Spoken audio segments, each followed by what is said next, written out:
ahoana marina tokony ajaina ny 7 mars fa tsy anaovana récupération politique. Toy ny isan-taona nisy ny lanonam-panjakana nentina nahatsiarovana ny daty ny 7 mars taona 1770. Daty nanamarika ny tolom-panafahana ialana teo ambany vahony ny mpanjanatany.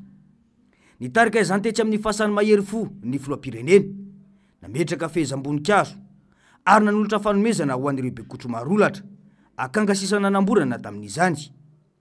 Raha azavaina tsotsotra dia fahatsiarovana ireo namoiny ainy noho ny tolom-panafahana ny 7 mars.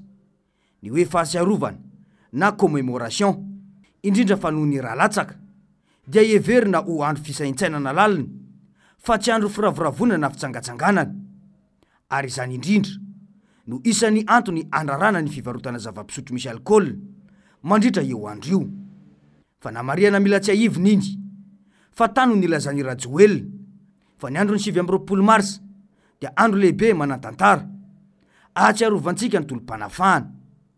Nisy tolona, nisy rahalatsaka, nisy mahery fo, nitaky ny fahaleovantena, tsy nanaiky ny fanjanahana. Ka izay asa sy fitiavan-tanindrazana izay no atao fanilo miampita hoy Rajoelina. Nio tsy ahivy ny loha-hevitra ho an'ny fahatsiarovana tamin'ity taona ity dia ny hoe tolom-panafahana firaisan-kina ho an'ny fitiavan-tanindrazana. Nandeha nefa ny kabary politika taona neo fanendrehana ankolaka ny hafa na ny sora-potaka fotsiny tsotro zao ny mpanao politika sasany nilazana fa misy milaza ty tanindrazana fa misakana ny fampandrosoana, misy milaza fa ty tanindrazana fa ny tenany no jereny. Ireo nanolotra ny ainy ho an'ny firenena no fitaratra ho antsika, tsy nijery ny tenany fa nijery ny firenena. Raha jerena maso tsy miangatra ary manao ahoana ny fara-piainan'ny mpitondra ankehitriny? Izy amin'ireo milaza fa tena ty tanindrazana sy fampandrosoana ampikambana amin'ny gouvernemanta no tsy manana trano lafo vidy any ivelany, Frantsa, Dubai sy Suisse. Lalina loatra ny lavaka manasaraka ny olo-pirenena tsotra sy ny citoyen lambda amin'ny mpitondra ankehitriny. Ny sary miseho tany Moramanga to karazana fety sy kabary politika ndrarakopana na récupération politika no nisy. Nentina nytanisana ireo zava-bita sy nanaratsiana ankolaka ny hafa toy ny filazana fa maro no nampanantena, maro no tsy nahatanteraka, iray ihany no nahatanteraka. Isika no nanomboka izany ary isika no itokana ny RN 44 izany. Hotokanana alohan'ny volana Jolay ny hôpitaly lehibe, toerana ho an'ny zokiolona na maison de retraite. Toy ny fahita dia noararotana sy nojapina tamin'ny fizarazana zavatra toy ny moto ho an'ny rebeny tanàna sy ny camion ho an'ny komina ihany koa. Ny fahatsiarovana ny fatin'ireo malagasy noho ny fitiavan-tanindrazana tao Moramanga io. Tanàna ny taranaka kanefa tsy misy be ny tanàna akory Moramanga. Ny mpitondra ny tokony ho modely ampafantatra ny atao hoe tena fitiavan-tanindrazana izany. Saingy hatreto dia ny mpitondra hatrany no mamoa tsampona eto isaky ny mihetsika. Tena tsy fahafantarana ve sa tsy fahaizana ny tantaram-pirenena ka nilazana fa Irasalama dia navarina tetsy am-pahamarinana fa tsy no lefolina.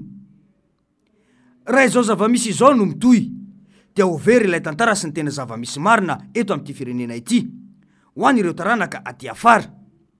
Tsy mahagaga raha sainy nametraka ilay Colisée ao anaty rova sy nanovany anaran'io rova manana tantarany manokana ho an'ny mponina Antananarivo io satria maivana amin'izy ireo izany rehetra izany.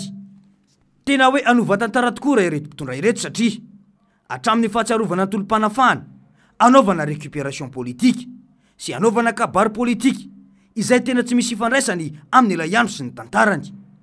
Mbola ady hevitra aty amin'ny 47 taona taoriny ny raharaha 1770 sy 13 taona nilazana fa nahazahoana ny fahaleovantena ny hoe afaka tokoa ve isika.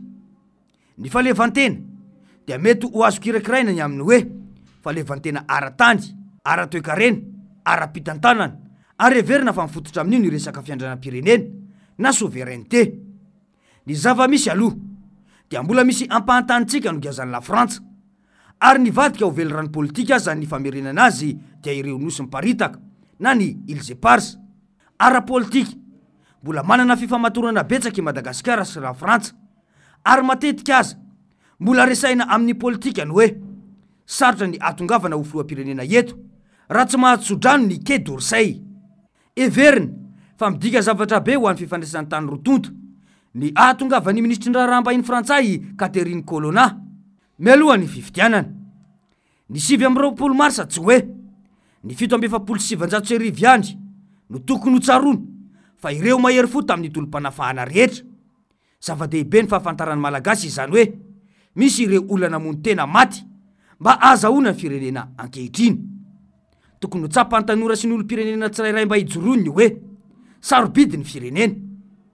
Tokony ho arovana io satria mitohy ihany ny ady amin'ny fampandrosoana ny firenena. Ny firenena tsy manana ny tantarany dia sahala amin'ny olombelona tsy misy fanahy, ka tokony ho fantatry ny olom-pirenena ny tantaran'ny firenena mba anentana azy amin'ny ankehitriny. Tokony hajaina ny 20 marsa fa tsy hanaovana récupération politique na iza mitondra. Ny fitiavan-tenany sasany no efa nampijaly ny mpiray tanindrazana tamin'ny fotoana, ary no tena namotika ity tanindrazana ity mandrak'androany. Raha izao zava-misy izao dia mipetraka ny fanontaniana hoe tena ny frantsay marina ve no olan'i Madagasikara? Zany mbola mampametra-panontaniana mantsy, nahoana ny zanatany anglisy no mandroso kokoa mita amin'ny frantsay? Raha ny fandiniany manam-pahaizana samy manana ny politikany ireo, nizara sy nampita fahaiza manao kokoa ny anglisy ary nametraka ny soiombonany izay ilay hoe Commonwealth, raha toka androna betsaka amin'ilay hoe politique de la ventouse ny frantsay. Izany hoe nandavaka sy nitroka izay azony. Tsy tokony ho sakana ho atsika nefa izany, fa maro ihany koa ny zavatra tokony ho hain'ny Madagasikara ny mandinika, hoery fiaraha-miasa sy ny fifamatorana misy. Maro rahateo ny fifamatorana eo amin'ny firenena rontoto, ary hatreto dia mbola mafy ny fifamatorana ara-politika eo amin'ny Madagasikara sy la Frantsa.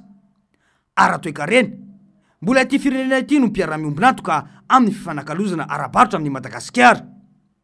Teno tantaran'ny fanjanahantany, ny mety politika ampanjanahana amin'ny endriny vaovao, ny resaka fitsabana politika sy ny geopolitika. Mbola betsaka ny malagasy no mirona amin'ny fankahalana any la Frantsa noho izay olatry ny lasa izay. Ahavahan'ny olana ve anefa izany? Ary ny fankahalana vahiny ve no ampandrosoan'ny Madagasikara? Mety misy takaitra fa mila mitady vahaolana hafa sy paikady mivelatra kokoa satria isika samy isika aloha no mila mahatsapa fa avy amintsika no isan'ny mampikirosofahana ny firenena, fa tsy tokony hiahilika any amin'ny hafa foana. Mila mahatsapa ny malagasy fa ny olona ao aminy no arena voalohany.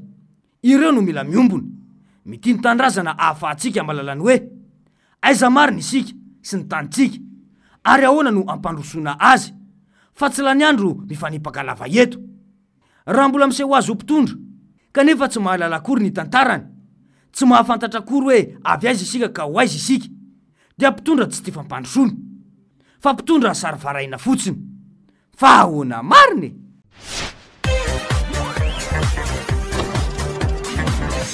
Ahoana marina e!